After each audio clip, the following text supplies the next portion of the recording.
नमस्कार। काफी बातों के सिलसिले में फिर से मैं आप सबका हार्दिक स्वागत करती हूँ।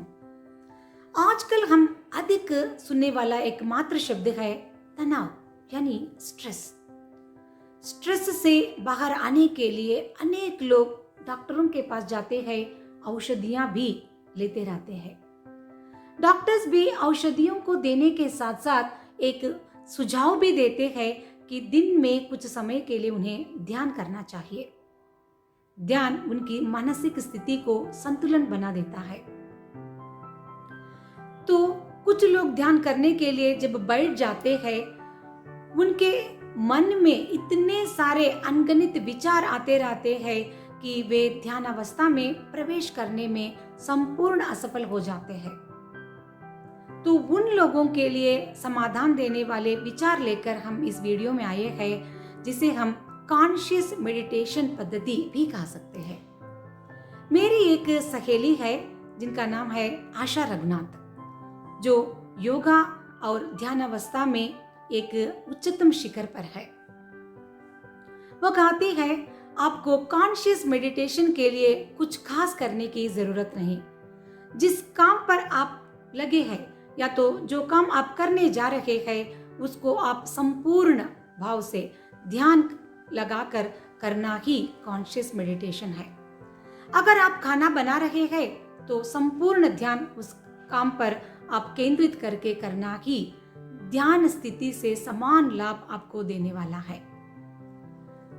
आप जो भी काम कर रहे हैं उस पर आप पूर्ण ऊर्जा को उस पर केंद्रित करने से दो लाभ आप जरूर पा सकते हैं।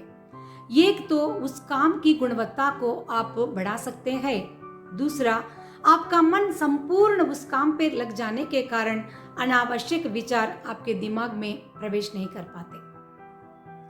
ऐसे अनेक लोग महानुभाव हमारे सामने हैं जो अपने काम को कर्मयोग जैसा समझकर करके सफल हुए हो। और आशा जी कहती है कि जिस काम पर आप फोकस कर रहे हैं या तो ध्यान लगा रहे हैं, उस काम पर आप भगवान को देखना चाहिए।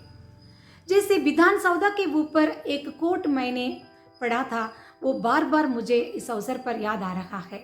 सरकारद केलसा देवर केलसा।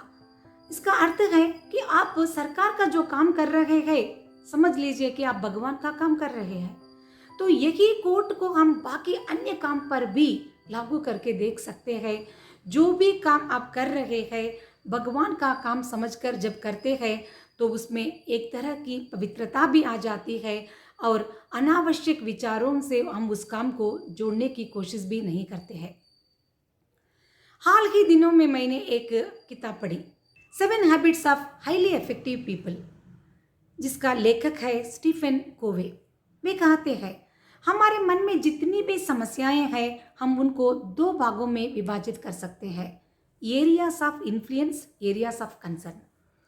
जिन पर हम नियंत्रण कर सकते हैं, जिनको हम बदल सकते हैं, जिन पर हम काम कर सकते हैं, वे एरियाज ऑफ इन्फ्लुएंस यानी प्रभाव के वृत्त के अंदर आते हैं। उन पर हम ज़रूर प्रभाव दिखा सकते हैं काम करने के द्वारा या तो उन विचारों के बारे में सोचने के द्वारा। और दूसरा जो विषय है, वृत्त है, एरियाज ऑफ कंसर्न, जिनमें ऐसे विचार आते हैं हम सोचने के बावजूद, परेशान होने के बावजूद भी उन विचारों को हम सुलझ नहीं पाते हैं या तो उन विचारों पर हमारा नियंत्रण बिल्कुल नहीं रहता है। कि कुछ लोगों के बारे में हम सोचते रहते हैं कि फलाना व्यक्ति ऐसा क्यों करता है, वो ऐसा क्यों नहीं सोचता है, तो वो हमारे नियंत्रण के अंदर नहीं आने वाला है। या तो कोरोना के बारे में अगर हम सोचने लगते हैं और 24 घंटे भी आप सोचते बैठ गए तो भी आप उस विचार पर नियंत्रण नहीं ला सकते हैं। मौसम को आप बदलना चाहते हैं, वो भी हमारी बस की बात नहीं है। ऐसे अनेक विचारों को आप उस वृत्त में रख सकते हैं जो आपके नियंत्रण के बाहर की वस्तु है। सिर्फ आपका फोकस नियंत्रण के अंदर आने वाले विचारों पर जब आप फोकस करते जाते हैं तो आप ज़रूर आपके काम को सक्रिय रूप से करते हुए आप आगे बढ़ सकते हैं और लक्ष्य पूर्ति भी कर सकते हैं। तो इस विषय तक आते आते मैं इस बात को कहना चाहती हूँ कि हमारा दिमाग भी एक ऐसा अजीब वस्तु है कि जिस विषय को हम भूलना चाहते हैं या जिस विषय को ऊपर हमारा नियंत्रण नहीं है, वो बार बार हमें याद करवाता रहता है। तो जब तक आप उसके लिए सूक्त समाधान नहीं देते, तब तक वो उस विचार को आपके सम्मुख रखता जाता है। तो हम क्या कर सकते हैं? एक सकारात्मक सोच के साथ उन सारे सवालों को आप ताला लगा सकते हैं।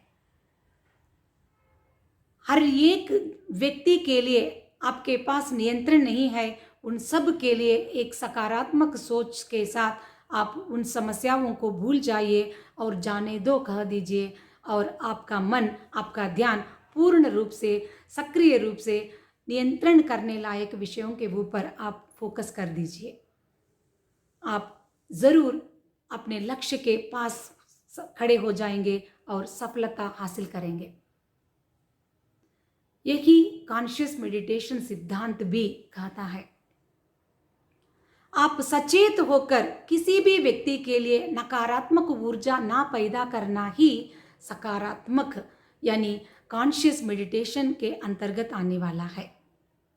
आप 24 घंटे ऊर्जावान बने रहते हैं, सकारात्मक सोच के साथ आप काम करना शुरू करते हैं। यही कॉन्शियस मेडिटेशन विधान के द्वारा मुझे आशा से सीखने को मिला, मैं आपको बताने की कोशिश कर रही थी। आप भी आज बैठकर सोच लीजिए, आपके नियंत्रण में आने वाले विचार कौन से हैं, आपके नियंत्रण के बाहर यानी एरियाज ऑफ कंसर्न में कौन से विचार है, उनको आज ताला लगा दीजिए और कॉन्शियस मेडिटेशन के द्वारा, सकारात्मक सोच के द्वारा आप हमेशा हंसते हुए आगे बढ़ लीजिए। तो आज का ये वीडियो हम इधर ही समाप्त कर लेते हैं। धन्यवाद।